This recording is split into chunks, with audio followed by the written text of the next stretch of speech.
नमस्कार मित्रांनो, तू ही रे माझा मितवा या मालिकेच्या आजच्या भागामध्ये आपण पाहत आहोत खूपच सुंदर असा एपिसोड. कारण आता ईश्वरीला खूप मोठी ऑर्डर मिळालेली असते, ती म्हणजेच की मिठाईची. सुरुवातीला तर तिने नाही म्हणूनच सांगितलेलं असतं, पण आता ही ऑर्डर मिळाल्याच्या नंतर मात्र ती जोरानेच कामाला लागलेली असते. सर्व काही व्यवस्थित केलेलं असतं. इथे राकेशने घरामध्ये म्हणजे जो बाहेरचा परिसर आहे किंवा जो पॅसेज आहे तिथे CCTV बसवलेली असते. आता माझं काम तर झालेलं आहे आणि तेव्हा आता मला इथे कोण येते कोण जाते ह्या सगळ्या गोष्टी दिसणार आहेत. कारण आता मिठाईसाठी बनवायला लागलेलं जे साहित्य आहे, मोठ्या शेगड्या असो मोठ्या कढया असो, हे सगळं काही आणलेलं असतं. तेव्हा राकेश म्हणत असतो, मी आता उगाच इथे थोडी ना हमाली करत राहणार आहे, इथून निघाल्यालंच बरं. असं म्हणूनच तो म्हणत असतो, मी काय करतो, मला थोडंसं काम आहे त्यामुळे मला आता निघावं लागेल. असं म्हणूनच तो तिथून जातो. तर आता तो तिथून निघून गेल्याच्या नंतर मात्र इकडे आकाशचा फोन आलेला असतो ईश्वरीला. खरं तर ती जी ऑर्डर आहे ती 3 दिवसामध्ये द्यायची असते. तेव्हा आकाश म्हणत असतो, ईश्वरी मला तुझ्याशी थोडंसं बोलायचं आहे. त्यावर ती म्हणत असते, काय झालं आकाश सर? त्यावर तो म्हणतो, तुझं आणि लावण्याचं काही झालंय का? तुम्हा दोघींचं काही भांडण झालंय का? त्यावर आता ती म्हणत असते, नाही असं भांडण असं काही नाही, पण का? तेव्हा ती आत्ताच 2 दिवसातच ऑर्डर कंप्लीट करून पाहिजे असं बोलत आहे. आणि तेव्हा मात्र ईश्वरी बोलत असते, ठीक आहे. तर इकडे दुसऱ्या बाजूला राकेश आणि मामा त्याचबरोबर अर्णव हे तिघे बसलेले असतात. तेव्हा राकेश आल्यावर म्हणत असतो, मी असं ऐकलंय की तुम्ही आत्ताच अंजली सांगत होती की मला तुम्ही अवॉर्ड देण्याचं बोलत आहात. त्यावर अर्णव बोलत असतो, हो, कारण तुम्ही एवढं चांगलं काम करताय, एवढी समाजसेवा करताय, मग तुम्हाला त्या समाजसेवेचं किंवा तुम्ही केलेल्या कामाचं काहीतरी बेनिफिट झालं पाहिजे किंवा त्याचं कौतुक झालं पाहिजे. त्यावर आता तो बोलत असतो, नाही नाही, खरं तर अवॉर्ड द्यायचं असेल तर तो अर्णवला दिला पाहिजे, कारण तो पैसा पुरवतो म्हणून मी एवढं सगळं काही करू शकतो, नाहीतर माझ्याच्याने थोडी ना होणार आहे. पण मला हे अवॉर्ड वगैरे काहीच नको. तेव्हा अंजली बोलत असते, मी म्हटलं होतं तुम्हाला. पण आता मामा बोलत असतात, राकेशराव माझं तुमच्याकडे अजून एक काम आहे. आपला एक जुना ड्रायव्हर आहे, त्याची कसली तरी केस आहे, मी त्याला तुमच्याकडे उद्या पाठवतो. तेव्हा आता उद्या त्यांनी सुट्टी घ्यायची ठरवलेलं आहे असं अंजली म्हणते. तेव्हा आता राकेशच्या मनामध्ये विचार येतात, नक्कीच काहीतरी गोडगंगाला आहे. आणि काय आहे एवढ्या जुन्या ड्रायव्हरची माझ्याकडे केस पाठवतायत, काही प्रॉब्लेम तर नाही ना? आता मात्र इकडे दुसऱ्या दिवशी सकाळी मिठाईची ऑर्डर बनवायला सुरुवात करायची असते, पण श्री गणेशा करायचा असतो आणि आता पूजासुद्धा करून घ्यायची असते. तेवढ्यात सुप्रिया म्हणत असते, मी एका व्यक्तीला बोलवलेलं आहे. कोण व्यक्ती आहे असं विचारल्याच्या नंतर मात्र समोरून अर्णव येताना दिसत असतो. तर इकडे राकेश त्याच्या खोलीत बसलेला असतो आणि तो तिकडे काय चाललेलं आहे हे सगळं काही कॅमेऱ्यामध्ये मोबाईलमध्येच तो चेक करत असतो. तर आता अर्णव इथे आलेला असतो. अर्णव इथे आल्याच्या नंतर ईश्वरीला थोडा धक्का बसतो की आईनं खरंच अर्णव सरांना इथे का बरं बोलवलेलं असेल.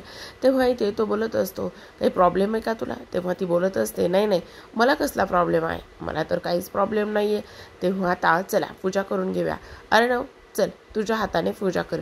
त्यावर अर्णव म्हणत असतो, नाही नाही, माझी आई माझ्या हाताने पूजा नको, मी सिंदूरच्या हाताने पूजा होऊ द्यात. त्यावर आता इथे ती त्याच्याकडे पाहतच असते आणि तेव्हा मात्र इथे नारळ तूच वाढवणार आहेस असं म्हटल्याच्या नंतर आता इथे पूजा छान पद्धतीने सुरू असते. आणि पूजा छान पद्धतीने सुरू असताना मात्र अर्णवचं आणि ईश्वरीचं नेहमीप्रमाणेच थोडंसं खटके हे उडतच असतात. आणि आता सर्वांनी पूजा जे काही साहित्य आहे त्याची पूजा करायला सुरुवात केलेली असते, जेणेकरून त्यांची ही पहिलीच ऑर्डर होती आणि ही ऑर्डर निर्विघ्नपणे पार पडावी असंच त्यांचं इथं सगळ्यांचं म्हणणं होतं.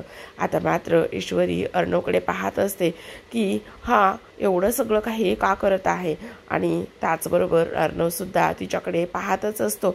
आता मात्र सर्वात महत्त्वाची गोष्ट म्हणजेच की इथे एवढी मोठी ऑर्डर मिळाल्यामुळे आता आत्यांचं सुद्धा खूप मोठं काम इथे व्यवस्थित मार्गी लागणार असतं.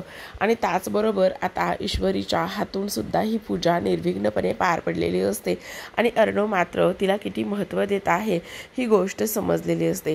तर प्रेक्षकांनो, सर्वात महत्त्वाचं म्हणजे हळूहळू अर्णव आता इथे तिच्या आईला म्हणजे सुप्रियाला सुद्धा आवडू लागलेला असतो. अर्णव तिथे गेल्यामुळे राकेश खूप चिडत असतो आणि माझे मेहुणे नेहमी तिथे का जातात हा प्रश्न त्याला सतत पडलेला असतो. काय चाललेलं आहे. पण बरं झालं मी तिथे नव्हतो आणि बरं झालं मी CCTV बसवलेली आहे, जेणेकरून मला ह्या सगळ्या गोष्टी तरी इथे बसवून समजत आहेत. आता मात्र अर्णवला खरं तर चहा घ्यायचा असतो, कारण नम्रता बोललेली असते, कारण ह्या दोघांचं थोडंसं वाजलेलं असतं आणि तुम्ही असे करता तुम्ही तसे करता म्हणूनच. आणि तेवढ्यातच नम्रता म्हणत असते, मी एक काम करते, तुम्हा दोघांसाठी मस्त कॉफी घेऊन येते. त्यावर अर्णव बोलत असतो, नाही नाही मला कॉफी नाही, मला आईच्या हातचा कडक असा चहा असला तरी सुद्धा चालणार आहे. आणि तेवढ्यातच आता ईश्वरी म्हणत असते, हो ही जर ऑफर मी दिली असती तर तुम्ही मान्य केली नसती, पण आता लगेचच तुम्हाला चहा हवा आहे तर तुम्ही चहासाठी हो बोललात. आता भांडणारे अर्णव आणि ईश्वरी कधी हसायला लागतात हे त्यांनाच समजत नाही. इकडे मात्र राकेश हे सगळं बघून खूपच जास्त टेन्शनमध्ये आलेला असतो. CCTV बसवली, पण माझा मेहुणा काही तिथे इंदोरी जिलेबीसोबतच गुलुगुलू करायला जातो, हे कुठेतरी थांबलं पाहिजे, पण याचा पत्ता कसा कट करायचा हे सुद्धा पाहिलं पाहिजे. असंच आता इथे राकेश विचार करत असतो. त्यावर आता ही जी काही ऑर्डर आहे त्याच्यासाठी मी तुम्हाला काही मदत करू शकतो का. पण ईश्वरी बोलत असते, नाही तुम्ही अजिबातच मदत करायची काही गरज नाही, आमचा मी व्यवस्थित मॅनेज करणार आहोत, तुम्ही आम्हाला कसलीच मदत नाही केली तरी सुद्धा चालेल. असं हे सगळं काही ईश्वरी त्याला बोलत असते. तेव्हा मात्र आता अर्णव बोलत असतो, तुला नेहमी मी चुकीचा वाटतो का. तेव्हा ती म्हणते, मी असं कुठं म्हटलेलं आहे, मी असं काही एक म्हटलेलं नाहीये. तर आता मात्र इकडे दुसऱ्या बाजूला जी काही लावण्य आहे तिने तिच्या लोकांना फोन केलेला असतो आणि तिने 3 दिवसाचा कार्यक्रम जो आहे तो 2 दिवसात आणलेला असतो. अर्णव तिकडे ईश्वरीकडे गेलेला आहे ही सुद्धा खबर कळालेली असते. तेवढ्या तिथे आकाश येतो आणि आकाश म्हणत असतो, लावण्या काय चाललंय हे तुझं, हे बघ तुझं काही पर्सनल जर काही ईश्वरीसोबत असेल तर ते तू बाजूला ठेव आणि त्यासोबतच तू पोस्टमन कार्यक्रम का केलेला आहेस आणि तू अलीकडे का घेतलेला आहेस याबद्दल मी तुला जाब विचारू शकतो, कारण हे सगळी रिस्पॉन्सिबिलिटी मला दिलेली होती, पण तू असं का केलेलं आहेस आणि मला न विचारता तू परस्पर निर्णय कसा आणि का घेतलास. पण असं तू करायला नको होतंस, पण जर असं काही असेल तर तू ते आत्ताच सावध राहा. तेव्हा लावण्या म्हणत असते, आकाश तू असं का बोलत आहेस, माझं असं काहीच नाहीये आणि तुला कळतंय का आता आपण फॅमिली रिलेशनशिपमध्ये सुद्धा येणार आहोत. तेव्हा आकाश म्हणत असतो, त्या गोष्टी बाजूला ठेवून काम केलं तर बरं होईल, कारण मला असं वाटतंय की तू हे मुद्दामून आत्ता घडून आणलेला आहेस आणि त्याचसोबत हा कार्यक्रम मला न विचारता तू हँडल करत आहेस आणि नाही त्या गोष्टी तू असं करत आहेस. त्यावर लावण्या म्हणत असते, अरे त्या दिवशी खूप महत्त्वाची मीटिंग होती म्हणून मी एक दिवस अलीकडे घेतलाय, बस एवढंच आहे, बाकी काहीच नाहीये. तेव्हा मात्र इथे लावण्याला विचार येतो, हा त्याच्या आईसारखा अजिबातच नाहीये, ह्यानं ह्याच्या आईसारखं असतं तर किती चांगलं झालं असतं, आला मला मोठा जाब विचारणारा. आता बघच तुम्ही काय आणि कशा पद्धतीने हे सगळं काही घडून आणते किंवा ह्या सगळ्या काही गोष्टी इथे मी करते. असंच आता ती इथे बोलताना सुद्धा प्रेक्षकांनो आपल्याला इथे पाहायला दिसत आहे. आणि त्यामुळे आता ईश्वरीची ऑर्डर कशा पद्धतीने कॅन्सल करायची किंवा कशा पद्धतीने डिस्ट्रॉय करायची हे सगळ्या काही गोष्टी ते लावण्याने घडून आणलेल्या असतात किंवा तिने त्याचा प्लॅन ठरवलेला असतो. तर आता प्रेक्षकांनो आजच्या भागामध्ये एवढंच. उद्याचा भाग खूपच जास्त इंटरेस्टिंग असणार आहे. लावण्याने खूप काही माणसं हायर केलेली असतात, पण तिला ही गोष्ट माहिती नसते की तिथे CCTV कॅमेरा बसवलेला आहे आणि त्या मिठाया डिस्ट्रॉय करण्याचं सांगितलेलं असतं. आता ईश्वरी तू कशी मिठाईची ऑर्डर कंप्लीट करतेस हे पाहूयात. आता ती व्यक्ती येते आणि ती व्यक्ती आल्याच्या नंतर ज्या काही मिठाईच्या ऑर्डर्स बनवून ठेवलेल्या असतात त्यावरती पेट्रोल ओतून ती निघून जात असते. तेवढ्यातच त्यांना कसला तरी वास येतोय, हा वास पेट्रोलचाच आहे बहुतेक असं त्या म्हणतात. तेव्हा ईश्वरी म्हणत असते, थांबा त्या मी जाऊन बघून येते. असं म्हणूनच आता ईश्वरी बाहेर येते. बाहेर आल्याच्या नंतर सगळ्या बॉक्सेसवरती पेट्रोल सांडलेलं असतं आणि हे सगळं काही कोणी केलं कसं केलं हा प्रश्न मात्र तिच्या समोर आलेला असतो. आणि तेव्हाच आता या मिठायावरती पेट्रोल कसं आहे असं ती बोलत असते. आपण तर ही ऑर्डर 3 दिवसाऐवजी 2 दिवसात एवढी मोठी ऑर्डर कंप्लीट केलेली आहे. जेव्हा ईश्वरी हे सगळं काही पाहते तेव्हा ती जोरातच ओरडायला सुरुवात करते. आई आत्या लवकर या म्हणून ओरडत असते. आणि तेव्हा मात्र हे सगळं काही या पद्धतीने होत असताना आता मिठाईचा वास ती घेऊन पाहत असते तर सगळ्या मिठायांना इथे आता पेट्रोलचा वास लागलेला असतो. आणि तेव्हा मात्र हे कोणी केलं का केलं हा प्रश्न तिच्या समोर आलेला असतो.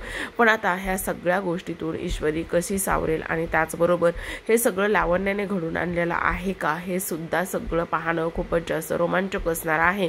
कारण आता हे सगळं काही अर्णव कशा पद्धतीने समजून घेईल आणि ईश्वरीला समजून घेऊन तिची मदत करेल का हे सुद्धा पाहणं खूपच जास्त इंटरेस्टिंग असणार आहे. तर अशाच नवनवीन डेली मालिकांचे अपडेट्स आणि रिव्ह्यू जाणून घ्यायचे असतील तर तुम्ही पाहत राहा तू ही रे माझा मितवा या मालिकेचे असेच लेटेस्ट आणि छान छान एपिसोड. कारण प्रेक्षकांनो आता इथे लावण्या ही ईश्वरी आणि अर्णवच्या मध्ये गैरसमज आणि दोघांमध्ये भांडणं लावण्याचं काम करत असते. तर आता कसं तिचं सगळं काही उघड होईल हे पाहायला आपल्याला मिळणार आहे.